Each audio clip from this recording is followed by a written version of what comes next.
Hello, everybody. How are you? I am Emerson Lotzia. Welcome to The Sweat. Today we will be celebrating the life and legacy of Jessie Cofield. She is still with us. She's just not here in studio today. She is celebrating her birthday, so make sure you definitely tweet at her and Instagram her some happy birthday wishes. Today, by the way, here on this show, we will discuss a lot. An ALCS showdown, that's happening between the Red Sox and the Astros. That starts tonight, game one.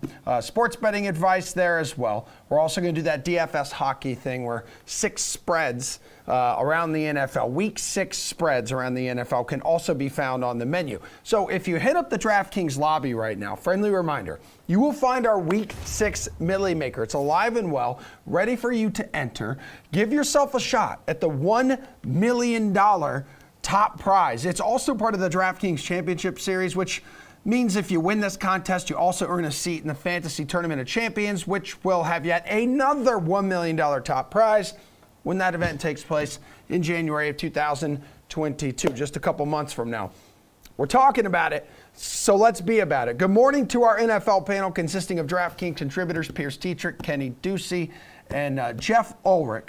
Hello, everybody. Are the following player props too high or too low? 2 teams from Florida will face off in London across the pond on Sunday as the Jags meet the Dolphins. Trevor Lawrence, Lord and Savior there of Duval, has a passing yards total set at 235.5. Too high or too low, Jeff? Yeah, God, I feel bad talking about the Jags in front of you, buddy. But, whenever you get a Jags prop, it's outside of maybe James Robinson, it's probably good to take the under, and that's kind of what I'm going to do here. Now, we do have a situation with the Miami Dolphins who look like they might be unraveling a little bit, but I kind of expect them with Tua back in the fold and now looking like he's going to be getting the start under center to take a little bit of a more conservative approach. We've seen the secondary get gashed by Tom Brady, but this is Trevor Lawrence. This isn't Tom Brady. Trevor Lawrence, so far, he's hit the over on this mark a couple times. He's also hit the under badly on this mark 3 times, and it's the efficiency with Lawrence that's coming and going. He has averaged 8.4 yards per pass attempt over his last 2 games, but you look at who he's faced, the Tennessee Titans, in an up-pace matchup. I just feel like this one is going to be a lot slower pace than we think because Tua is back, because the Dolphins are going to be trying to right the ship, and I'm going to take the under on Trevor Lawrence's passing this week. Okay, man. Kenny, how about you? Just explain to me why you're taking the over. Yeah, look, I'm kind of torn on this one. I do kind of like the under with Jeff, but I think I can make a pretty good argument for the over here. And the more I look at it, the more I like it. And it's because, he faced a similarly challenged secondary in the Houston Texans, went for 273 yards. The Texans obviously have been over machines in terms of the passing totals.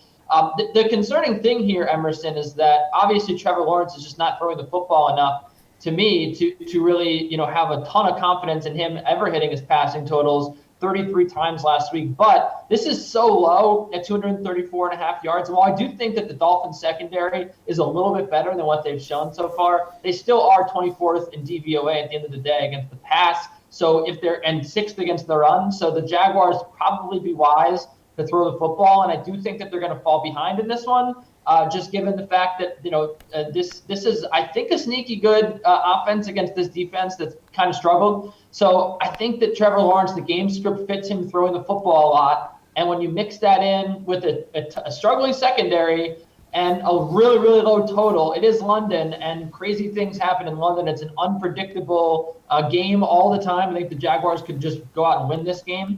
But I think that Trevor Lawrence will get this over. Dude, the Jags are a different team when they're across the pond in London. They can't be stopped. Pierce, do you think Trevor Lawrence will be stopped? So you're going to, take the under here on his passing yards prop.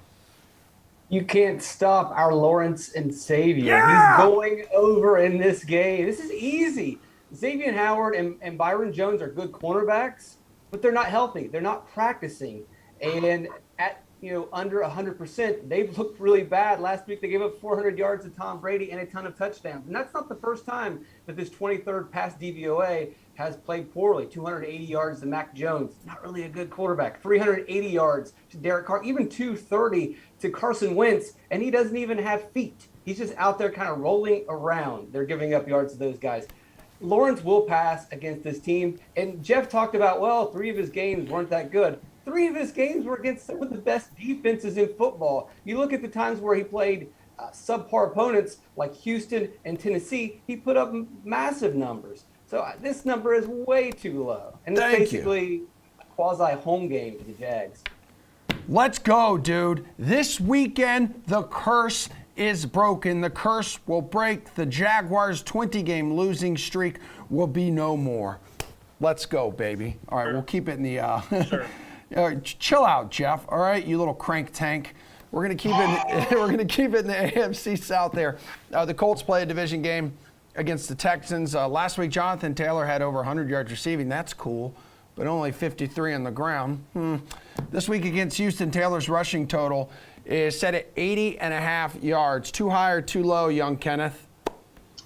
I still think that it's too low. I really believe in Jonathan Taylor here. I think that he's really talented, and he's just going to get the football a lot. When you look at the rankings for the Texans, they're pretty bad. They're down in rushing yards per game, 26th place, 135 per game if you round up, which I always love to round up when we're talking about overs, right? But yeah, Jonathan Taylor, I mean, I just don't think that there's any real concerns that he's not going to get the football here. Like, he did rush, 15 times last week. He's been getting a pretty steady dose of the football. The one time, that he didn't run a lot was against Tennessee, which has a terrible secondary.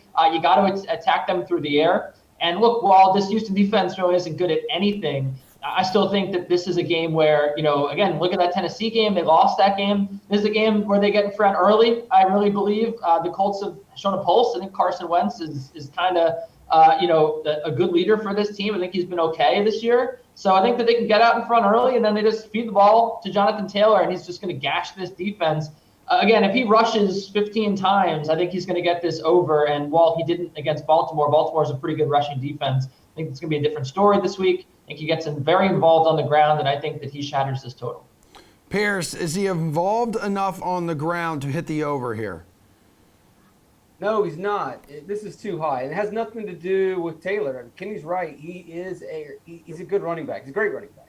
He could easily get 100 yards. But there's one big concern. It's that he's not on the field enough. We've already seen 5 games, and he's playing 50% of the snaps. And then half of those snaps, he's running routes. So Kenny's right again. He's going to get the ball, but a lot of it, like last week, will be through the air. If they give him the ball 20 times on the ground, he'll go past this. But I believe that with 15 carries, which is probably his ceiling, give him about 4 yards per carry, that's not going to get there. He's going to have to break out a big play.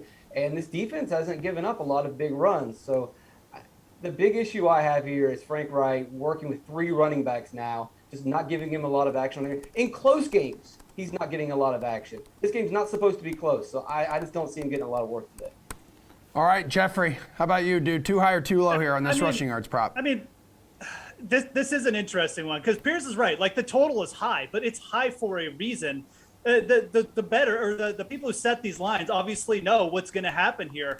The Colts are 10-point favorites. When teams are 10-point favorites, they tend to run out the clock with their running back. Pierce mentioned he's not getting touches in close games. Well, that's because they bring Naheem Hines in when they got to run the hurry up offense and things like that. Well, they're probably not going to be doing that at the end of this game. Teams are averaging over 30 rush attempts against the Houston Texans, and they've held up okay. But I got to side with the talent here. I mean, I really got to think that Jonathan Taylor is going to be a frustrating figure for fantasy because there are going to be weeks where he just gets taken off the field late in the game, but there's also going to be weeks where he just blows the doors off everyone. The 2 games before Baltimore, he averaged 6.4 yards per carry. I see that Jonathan Taylor showing up here, and I want nothing to do with the under in a situation where the Colts are probably going to be using their hammer, which is Jonathan Taylor, to run out the clock late. So I'm going to take the over here. It's a big total, but I really think this is the game where Taylor breaks out as a rusher. Gentlemen, we have some breaking news. We will roll our breaking news open. The Eagles are sending Pro Bowl tight end Zach Ertz to the Cardinals. OMG. Kenny, I want to hear from you. How much better did this Cardinals offense just become? It seems unfair. Yeah, what year is it, man? We got Zach Ertz, J.J. Watt on the same team. It's it's like 2017 all over again. Look, I think this is a great move. We saw last night. I mean, Zach Ertz broke out, ran a great route for like a 12-yard gain to first down and absolutely erupted, screamed. I mean, I think this is a guy with a lot of energy. And last year, he kind of I don't want to say he quit on the Eagles, but it was pretty clear that his time was done there. And it's hard to really judge him, especially within a pandemic year, based on what he did last year, just because he had just sort of, he had sort of come to terms with the fact that it was over, right? And he comes back this season. He says, "Look, I'm gonna give it my all. I'm gonna come here. I'm renewed, in my belief in the Eagles." And to me, I mean, he was a big part of this offense for the last 3 weeks. I thought that he played really well, aside from week 5 when he didn't catch a lot of his targets. He's played pretty well. And when you look at the way that the Arizona Cardinals involved Max Williams, they were starting to get him the football more over the last 2 or 3 weeks.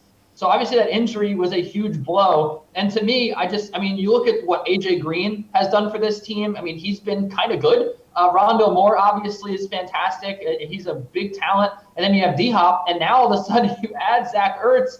I think that this is a team that, I think we got to start talking about Super Bowl futures for the Arizona Cardinals. I really do. I like them that much. I love this offense. And my boy Chase Edmonds, who's shifty out of the backfield. What's stopping this offense? I don't know. That's a great question. Jeff, Kyler Murray's got the second best MVP odds on the DK Sportsbook. Could those actually get a little shorter? They're plus 550 now with the addition of Ertz. Maybe wait till Nick Chubb, runs for 200 yards against this Cardinals team this weekend. But we'll get to that later in the week. But yeah, it's a nice move. Absolutely. I don't think it's like a mind-blowing one for fantasy purposes or anything. I think Zach Ertz, Kenny mentioned Max Williams. Well, it took Cliff Kingsbury 2 years to realize that he could throw to the tight end position. So I'm not sure how much volume Zach Ertz is going to get, but it's definitely nice to have a guy like Zach Ertz, who's definitely a better pass-catching tight end than what they have there right now. Down the stretch, I think it helps this Cardinals team. The big news for fantasy really comes in Philly. Dallas Goedert should be like a useful tight end now. He can get all the targets when he comes back from injury. I know they don't throw much, but that's probably the bigger news for fantasy purposes. For Arizona, it's just going to be more spread out. It's going to be more like trying to guess where the ball is going here.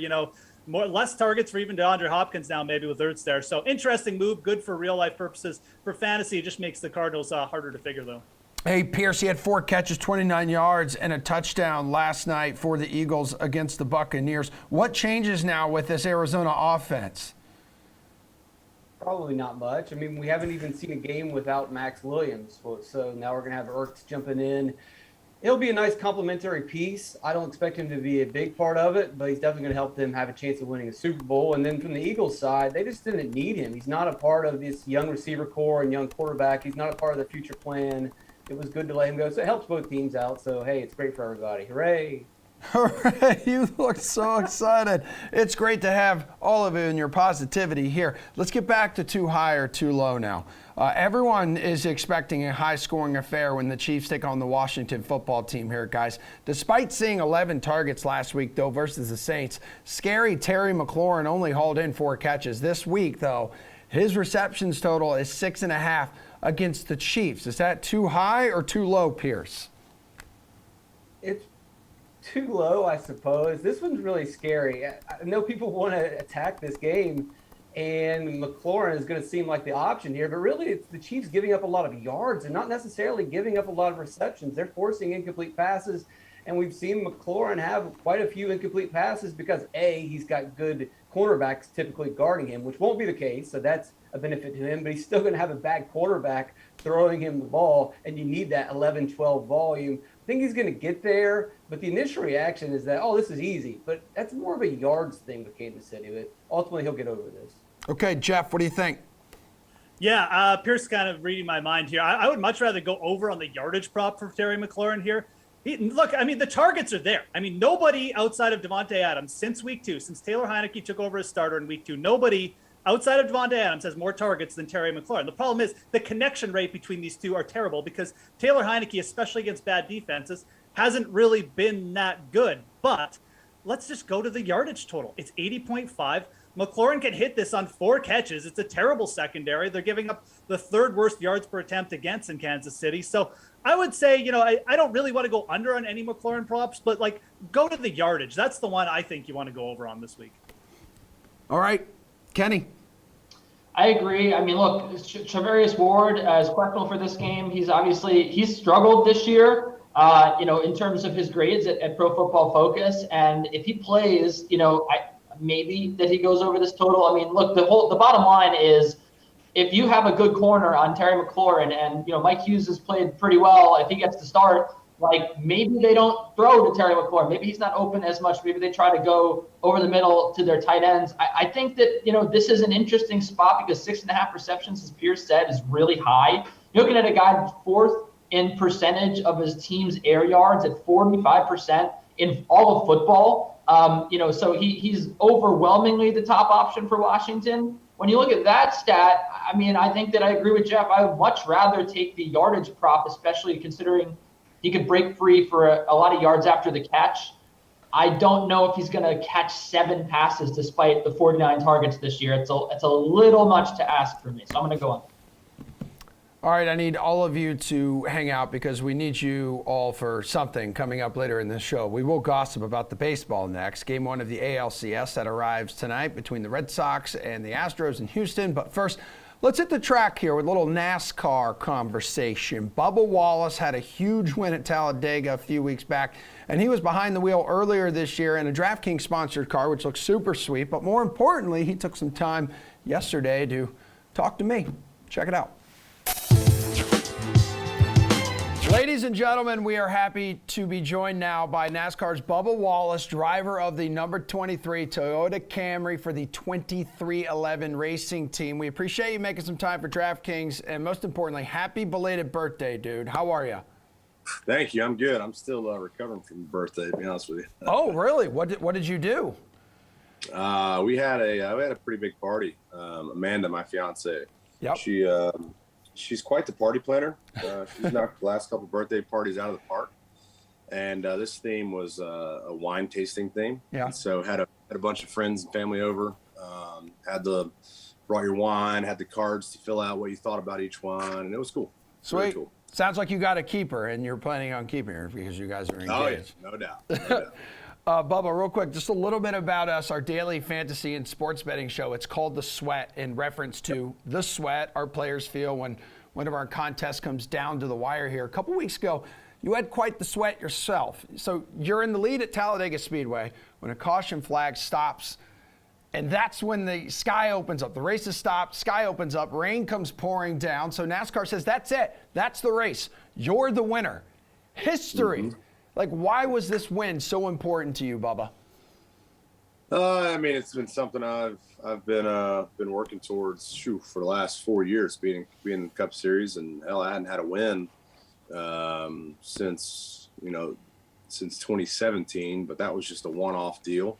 But being winless in the Xfinity Series, going into the Cup Series, struggling there, having a couple of moments of highlights and success there, but having the opportunity like we had this year, it was like, okay, it's time to pull the seatbelts tight and buckle down and really make the most of this opportunity. And we were able to do that. We were able to win on Monday in Talladega, get our first win out of the way, and man, it's been crazy. Life's been good since. So Bubba, all that pressure to win, where does it go now?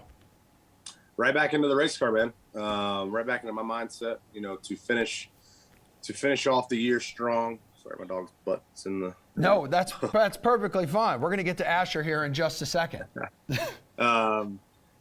We had a good meeting there at the end of at the start of the last 10 races between Denny and MJ, and I'm not sure exactly what their expectations were going into the year, but I think a win has exceeded that, which is good. But going into the last 10, we were like, all right, we're not in the playoffs. Let's get to 17th in points. That's the first position outside of the playoffs. So we're using that to get there. And with that win has helped us out a lot. Getting there, I think we're 20 points out of 18th. And so 17th is a little bit of a climb. But, if we put all our eggs in one basket and capitalize on opportunities like we have been, then anything's possible. So we'll continue to try to conquer that feat. How did Asher, your dog, enjoy being in the victory lane photos?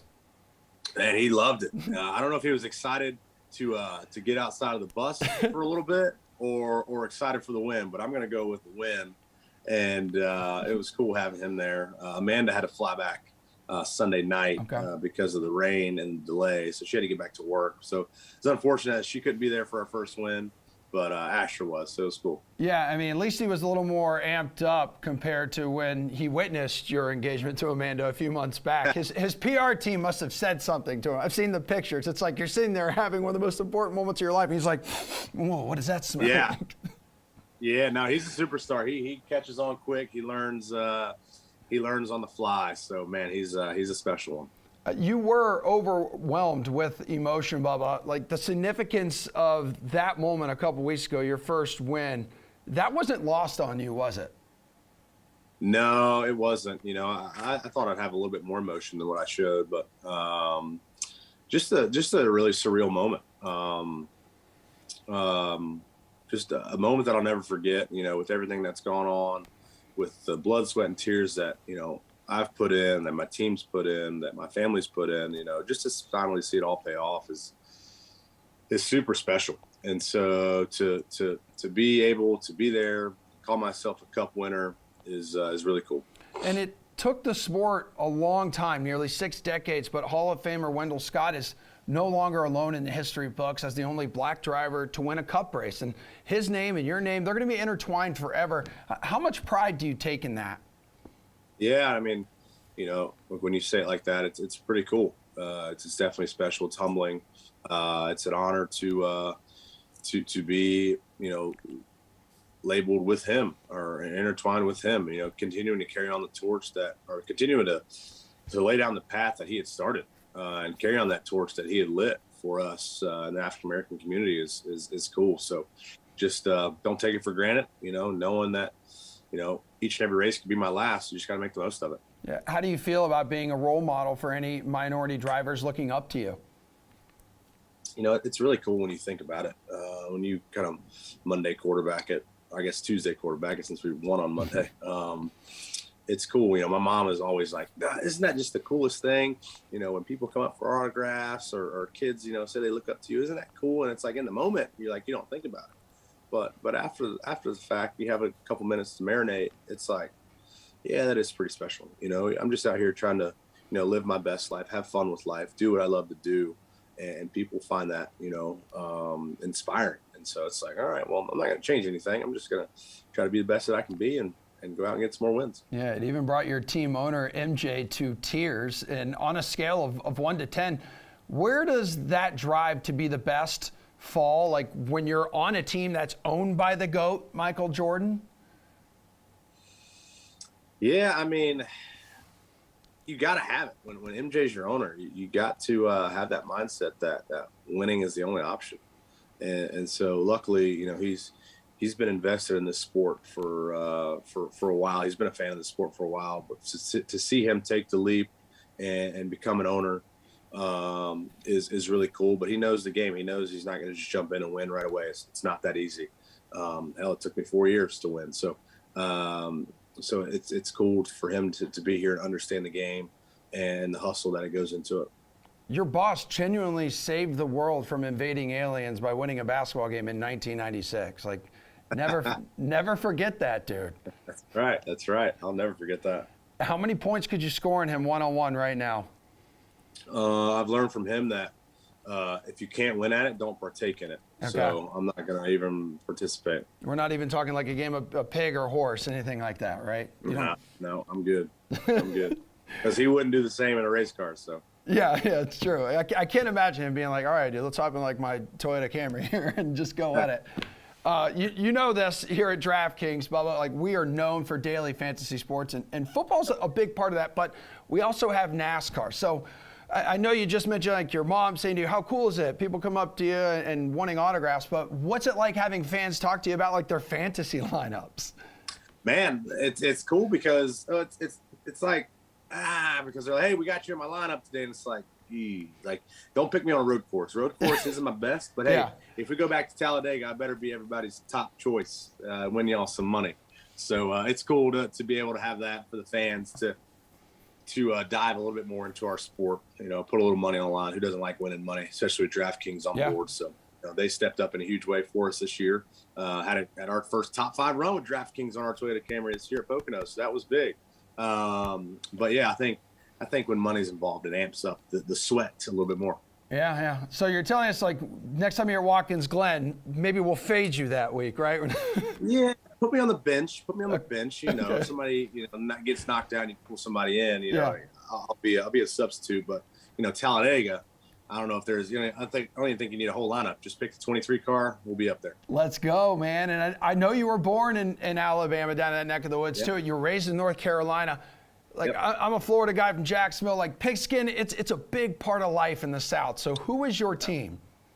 My team is Tennessee. Yep. So I'm all over the place. Hence the Tennessee orange beanbags over my shoulder here. My mom ran track at UT, and my family's from Knoxville and Nashville. So it's Tennessee runs through our veins. So is that the same with the Titans then? Would that be your NFL team? No, I'm not really an NFL guy. Okay. I've always liked to pick out standout college athletes, and once they get to the pro level, it's like, man, they're all good. And they could go if you want them to play for your team. Like, say my team is the Panthers. Well, my favorite collegiate player would go to the 49ers. It's like, oh, that's not what we wanted. And so it's fun to be on the collegiate level, and then you realize, like, man. I remember going to a couple games back when I was, 21, 22 up at Neyland.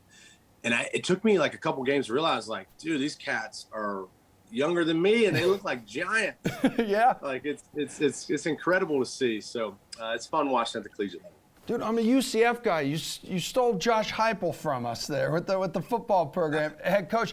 Right. You got to feel pretty good through 6 games. You're 4-2. You like what you see out of this Vols team this year? Yeah, I'm watching from afar. No disrespect to my team, but we've had a lot of years of letdowns, and so I'm just kind of staying mellow, cheering them on, watching every weekend. But I'm just like, all right, we'll see what happens. So let's get to the end of the year and reevaluate things, see how things went. But right now, I'm just laying low. Okay. We got a big game this weekend. Yeah, like a really big game. Yeah, it's huge. So how confident are you? You can upset at home. We're talking a 13th ranked top 15 team here in Ole Miss. Yeah, it's a big opportunity for us if we can just execute, man. If we can execute on both sides of the ball. I think it can happen. That's all I'm going to say. So I don't want to get too invested in it, and I'll be let down again if it happens. But I'm pulling for them. Let's get this dub and continue on. Okay. How invested are you in fantasy football before you get out of here? I mean, I know you said not a huge NFL guy, but you can still have a little bit of fun building some lineups. I need to get back into it. I tried it about 5-6 years ago, maybe even longer than that. And I was totally lost. Like, I picked a team, and I think, my God, every single one of them got hurt. I didn't realize I needed to replace them. And, I didn't win any games. So I was like, oh, yeah, I don't watch enough to be invested. But it's really cool if you can find some people. Like, Amanda and I have actually talked about doing some fantasy stuff. Oh, yeah. Just to have fun at the house here. So who knows? We might get into it next year. Bubba, we're like teammates here, like DraftKings. You have any questions about fantasy football, like you come to us, we can help you out. We can steer you in the right direction. This was pre-DraftKings, okay? Now I know I got the connections we're going to make it. Great, yep. Just text me. We'll exchange some dog picks, and then I can help you with some other picks for fantasy football. Love it. Love it. We love you, Bubba Watson. Thanks a lot for hanging out with us today, man. We do appreciate it. I appreciate it. Y'all have a good one.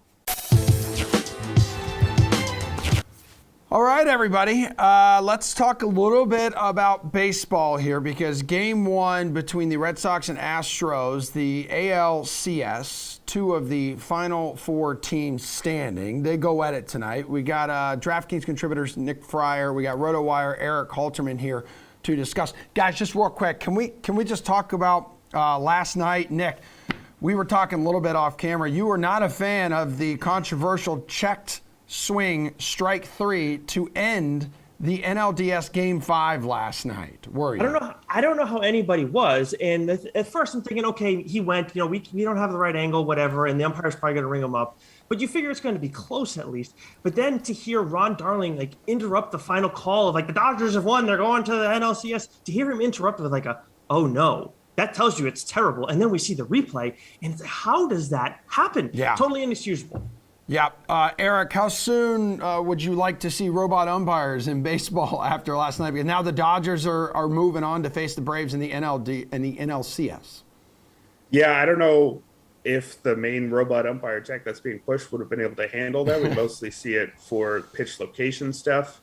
And I guess you can't really have that be a reviewable call just because check swings are always so arbitrary and you would review all of them.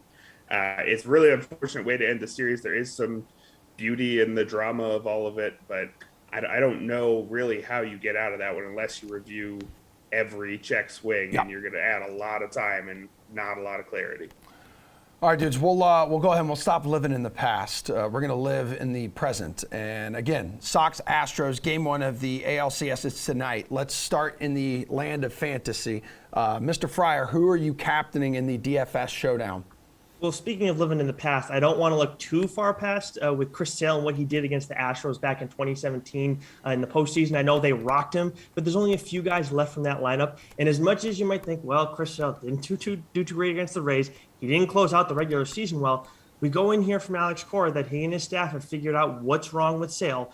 And I think, okay, that's going to be helpful. You know, for game two, he's going to come out, probably look a little bit better and whatever. But then he gets bumped up to game one when Nathan Eovaldi would be on full 4 days rest coming into game one after pitching on October 10th against the Rays and shoving like he did against the Yankees. I know that the Astros are better against right-handed pitching, but they still hit lefties well. So that says a lot to me about what we're going to see tonight from Chris Sale, what the Red Sox are expecting from him tonight, because you're not just trotting him out in game one if he's, he's fine. You know, he's going to be serviceable for us. He's better than nothing in game two. And he has, of course, strikeout potential. I know that the Astros don't strike out a ton against left-handed pitching, but he's a guy who we still saw decent strikeout numbers in limited innings throughout the course of the season. So you have to go with one pitcher tonight, in my opinion. If you're not gonna, I'd say Kike Hernandez is going to be the guy that you go with for your captain spot. But I still want pitchers. I want that strikeout upside. I'm going with Chris Sale. Yeah, Eric, we probably will be talking about Lance McCullers here, like playing him, but his status remains uncertain for this entire series. Yeah, that seems like what the latest was going around yesterday. It sounds like McCullers isn't dealing with a long-term issue, but being able to pitch again within a week after leaving with forearm discomfort seems pretty low. The Astros themselves didn't confirm that he was going to miss the entire series yesterday, but reports from John Heyman seem to pretty strongly indicate that way. So that's definitely a big blow. Pushing all those Astros up one spot in the rotation really weakens them in every single game by at least a small amount. All right, so who would you decide to captain? I think in cash games, you kind of have to go with the pitcher just because the average points per game for starting pitcher are just so much higher than a hitter. We're talking just shy of 15 for Sale this year, just shy of 18 for Framber Valdez, compared to the top hitters are sitting around 9 to 9.5. So if you are in a cash game, just pick whichever pitcher you're going to build your lineup around. I think I'd probably also lean slightly towards Chris Sale, even though he's been shaky lately. It's not like Valdez has been great either. He had a short playoff start and had several starts down the stretch where he was giving up 4 or more earned runs. I do think in tournaments, though, you can make a case to save a little bit of cash and go with Carlos Correa. I think among that tier of the really big bats who will get the platoon advantage, he's the cheapest minus Alex Bregman, who's been quite cold. And Correa has an OPS over 1,000 so far in the playoffs, homered twice his last 3 games of the regular season. So if you're going a bat, I think he might be the one I'd go with. Eric, what about value? How can you find value here? Who are you looking at to deliver value? Yeah, the main thing you have to do in these showdown contests is really scrape the bottom of the barrel.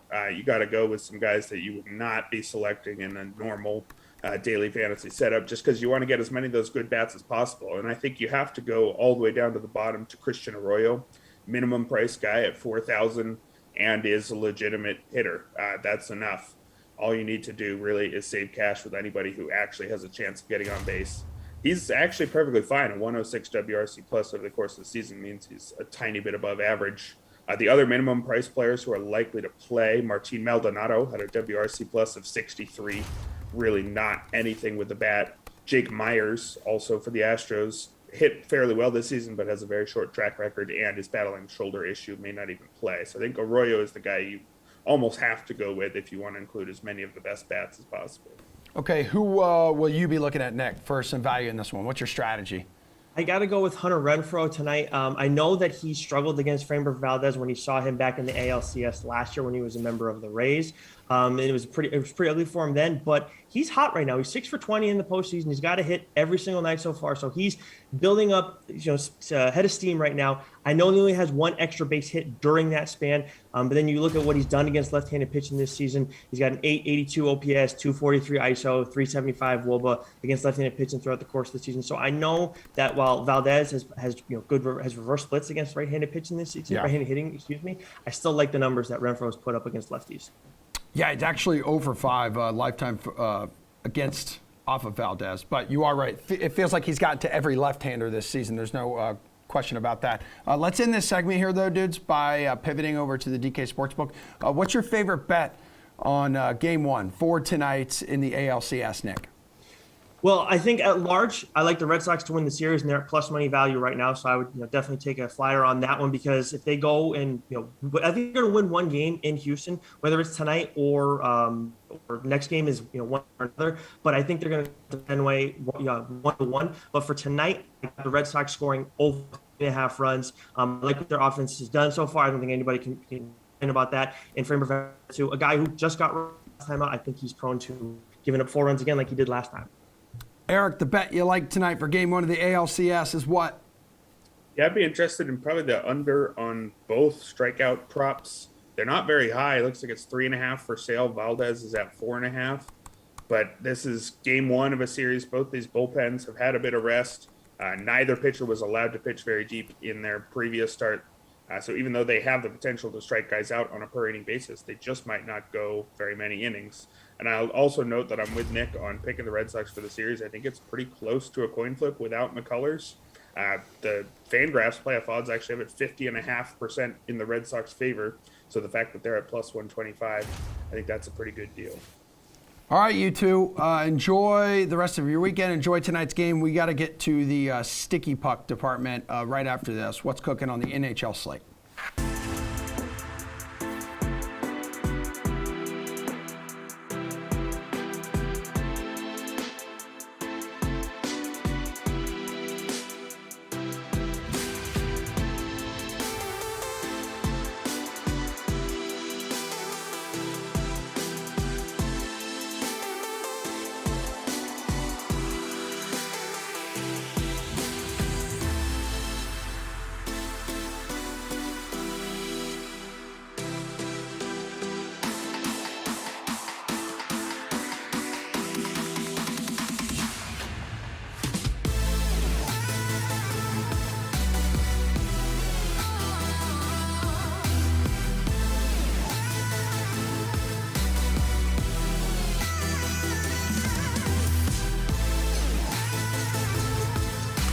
All right, guys, we got a good chunk of NHL games to talk about tonight. We're going to focus on the fantasy side of it. And for that, I would like to welcome in DraftKings contributor Jeff Ulrich, and then RotoWire's Paul Bruno, AJ Scholes, little dynamic duo there. Favorite plays on tonight's NHL slate? It's NHL opening face-off. Favorite DFS play at center is who, Paul? I head to the second player on the board tonight, Emerson, and choose Elias Pettersson of the Vancouver Canucks. After a season-long battle with injuries last year, this uber-skilled pivot is finally healthy.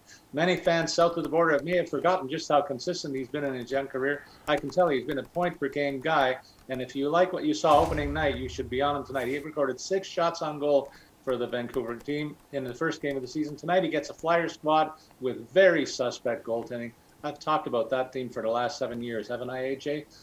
Take that Pettersson guy for $6,700. If you want a cheaper center, I recommend Trevor Zegras of the Ducks for $4,600. He's a guy who's made a big splash for the USA at the World Junior Championships a couple of years ago, and I expect him to factor into the Calder Trophy race as the NHL's top rookie this season. He's expected to take on top 6 minutes and gets loads of power play time for the Ducks. Tonight, he has a home date versus Minnesota. AJ, can you confirm that?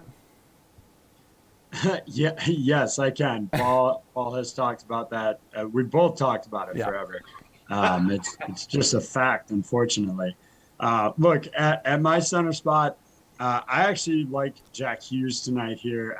I think the Devils are in a real good spot in terms of building forward. He's just 5,900.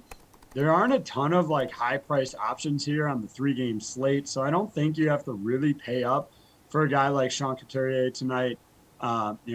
Hughes has been dealing with an injury that limited in preseason, but all signs point to him being ready tonight. And just before we came on, Kevin Lankinen will get the start for Chicago tonight. So it's time to load up on those New Jersey Devils here. Ooh, all right. Jeff, how about you, dude?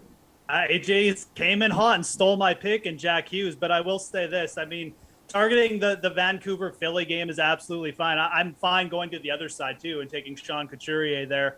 Again, I mean, Couturier is a guy who's averaging shots on goal per game. He's got great metrics on the power play. He's going to be out there playing big minutes on the power play one. I mean, it's not like the Vancouver Canucks are defensive stalwarts here, right? So the most scoring chances allowed over the last year and a half, that mark belongs to the Vancouver Canucks. And I like targeting the Flyers, especially as a stack tonight. You can pair a guy like Couturier with, Keith Yandel on the back end, 2,900. Now you've got Rasmus Ristolainen out. Yandel's minutes only going to go up here. So I think Sean Couturier is a very, very strong play. I think all three of the guys we mentioned are strong plays, quite frankly. Without like a dominant stud like McDavid to pay up for, you can realistically fit two of these guys in. So. All right, good stuff, Jeff. Let's go to favorite DFS play at wing. AJ. I really like Kirill Kaprizov of Minnesota tonight at 6,900 versus an Anaheim team that I would expect Wednesday's game where they won 4-1. That's going to be the exception, not the rule for the Ducks this season. For his part, yes, Kaprizov, only 13 of his 51 points last year came on a power play. But he should take a huge step forward this season. He'll have a full 82-game season at his disposal, and I wouldn't be surprised to see this guy push upwards of 40 goals this year. So you're talking about one every other game. No reason to think he doesn't get one against the Ducks here. Jeff. Pavel Zacha, 5,000. I love this player. Really good two-way player. You know, he's been one of these guys that New Jersey hasn't been great at developing some of their young talent, but this is one they've really kind of struck gold with, in my opinion. Very effective on the power play, 11 power play points last night. And realistically, like, we love the matchup for Jack Hughes. We've got to love it for some of these other New Jersey players. And Zacha definitely up there for me. I mean, you look at his shot rate and everything, again, just very productive player. So, he can be a little bit boom or bust from the perspective of either he gets you a goal or he doesn't, because he's not a huge playmaker or anything like that. But I really love the upside spot for him. Again, this Devils power play one, and Zacha is a part of the power play one, so you can pair him with Hughes. But this Devils power play one, very cost effective. You can stack two or three of these guys and then pay up for everyone else we mentioned. Paul, it's just a 3-game slate here. Which wing do you like? I like Minnesota winger Kevin Fiala in this spot, Emerson, for $5,700. This guy's a sniper who's carried the offense for long stretches over the last 2 seasons, but comes into this year in the shadow of the guy that AJ mentioned, Kirill Kaprizov, who cost $6,900. I say save the $800 difference, go to $6,100 and pay for the veteran, who will enjoy all the high leverage situations alongside the super sophomore. If you want to save a little bit of dough, I like the Ducks winger Max Comtois, who's enjoying a nice breakout season last year after a very successful junior career in Canada. He's penciled in as their top line left wing this season and is also featured on their power play. That's going to lead to plenty of high leverage minutes, and it only costs you $4,500 tonight. Let's go to favorite fantasy play on this NHL slate. Again, only 3 games. And let's go back to the blue line here, Jeff. Who's your defenseman? Well, let's save some money on the blue line. I like to do that. I mean, I'm not enamored with any of the big guys. I mean, you could certainly, you could go up to Quinn Hughes or something like that. Let's go to Kevin Shattenkirk of the Anaheim Ducks, 4,000. I know he's in a bit of a lower volume role, but this guy does produce. He's averaging over a block shot, over 1.5 shots on goal over the last 12 months. And look, he gets exposure. He gets exposure with the top line, and he gets the power play as well. So, again, you don't want to go crazy with the Ducks, but when you're looking to save money on the defensive side, I mean, who else stands out here? We don't have that many other options. Shattenkirk is a very, very good, productive player, not just in terms of he doesn't just needs a goal to get you points. He can certainly produce on the block shot side as well. So he stands out to me. He had a good start to the year. I'm expecting him to continue to see power play minutes, and I think at 4K he's still very palatable in price. All right, Paul, how about you? I want to know if AJ's taking notes on me because I scored big yesterday. I'm going to keep it up today. Again, I want to pick up one guy over 5,000 and one guy under for you. $5,700 is the price tag on Quinn Hughes. He's already established himself as one of the top power play quarterbacks in the league. He should not be 8th ranked on tonight's board at all. He'll once again be among the top scoring D-men in the league this season. And I like the Canucks tonight, as I already highlighted the Flyers question marks in the nets. Below the $5,000 mark, I'm looking at a pair of Anaheim Ducks. Cam Fowler's long been a fixture of the power play point position here and on the top defensive pair as well. He'll cost you $3,600. This year, they're also giving a long early look at rookie Jamie Drysdale in those roles. So he'll cost $3,800. I say flip a coin. Either one could be good tonight. All right, AJ. Man, Paul, just throwing out the shade right at the bat. I mean, come on, man. Like, you look at all of our recommendations yesterday. I actually think we all did pretty good. Having said that, and Jeff led the way with my defense recommendation right off the bat, and that's Keith Yandel at like 2,900. I have no idea why this guy is here. He is gonna get a look at all indications on the number one power play for the Flyers. Like, so you're gonna be out there with their big studs. Last season he was supposedly on the outs with Florida and logged just 17-15 of ice time per game, but over 4 minutes of that came with the man advantage where he put up 18 of his 27 points. And if he's going to be the number one power play quarterback for the Flyers, how do you not get him in at 2,900? And if you do that, might as well pay up for Dougie Hamilton at this point, 6,700. He comes over to New Jersey. Jeff, again, highlighted the power play for the Devils, and they're facing arguably one of the worst goalies in the league, in my opinion, in Kevin Lankinen tonight. And I really think the New Jersey stack is the way to go.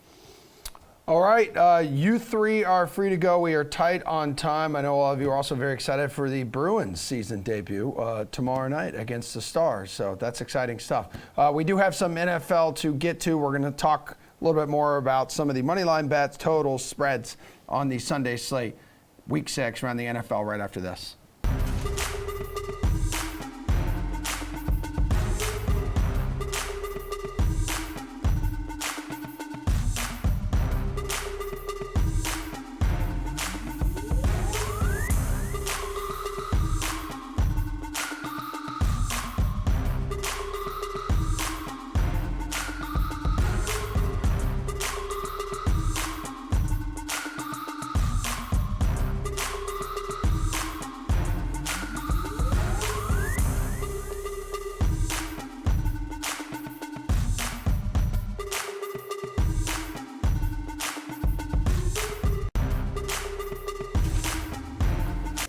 All right, guys, I'm being told we got about 7 minutes left for this final segment. So you guys do with what you want with that information. DraftKings contributors Pierce Dietrich and Kenny Ducey, two-man NFL panel. Let's talk some best bets, favorite bets ahead of Sunday here. So let's start with favorite spread for Week 6 on the Sunday main slate. Go ahead, Kenny.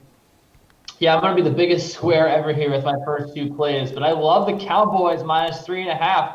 Undefeated against the spread. When you look at New England, they only covered twice. One of them was that game in the rain, which was, it was an unpredictable game.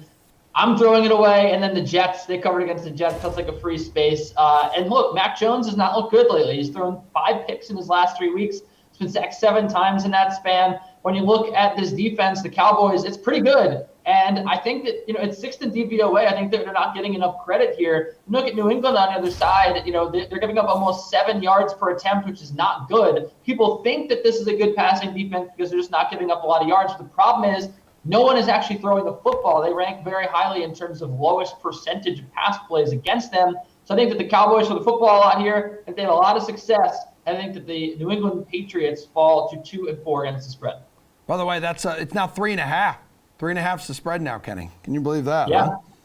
It's good stuff. All right, man. Pierce, what about you, dude? Your favorite spread?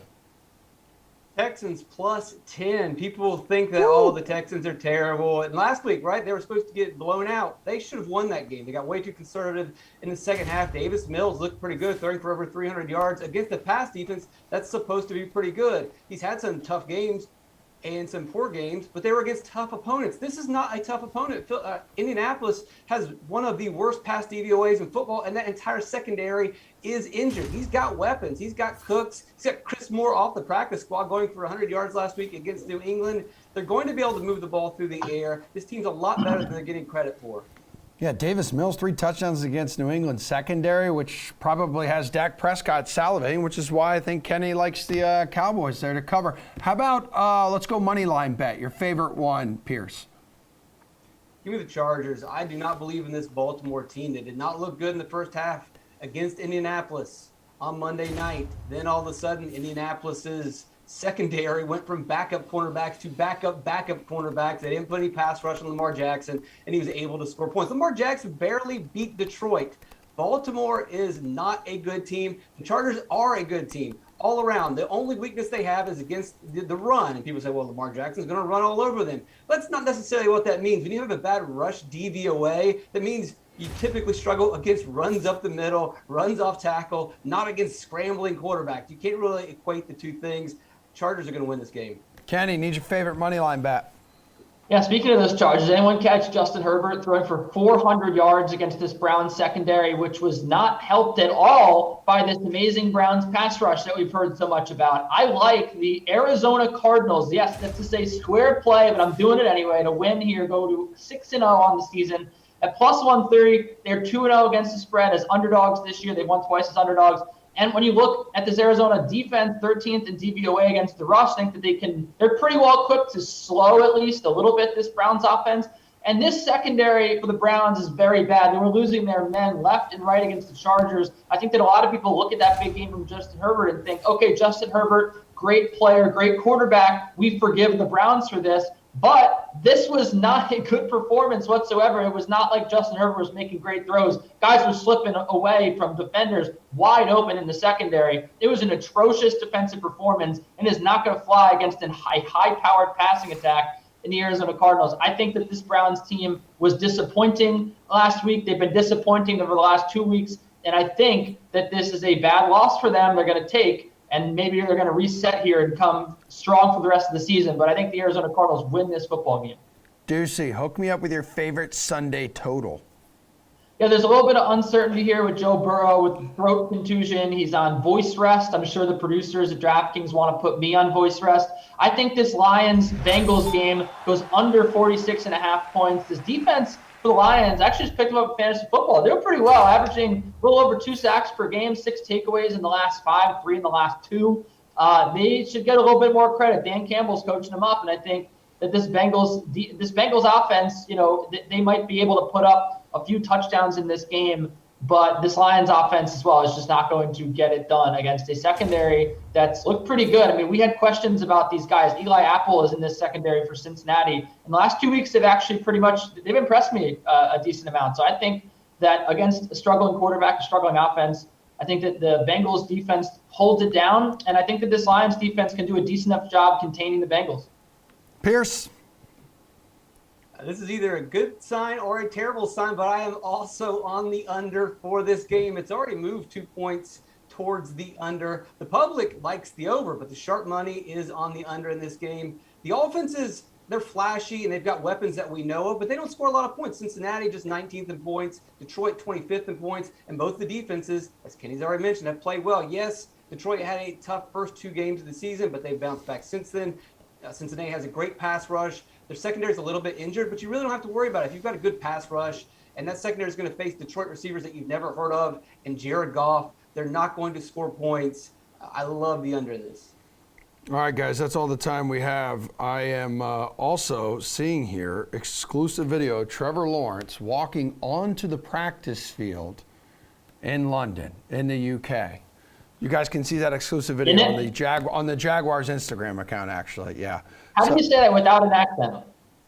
I don't know what you're talking about. I got to go, man. Sign off in a British accent. Talking a British accent? Okay, there's a 5 o'clock edition of The Slate with Adam Kaufman, Steve Buchanan, and Matt LaMarca coming up later this afternoon, right after the Madden Slate. Toodaloo.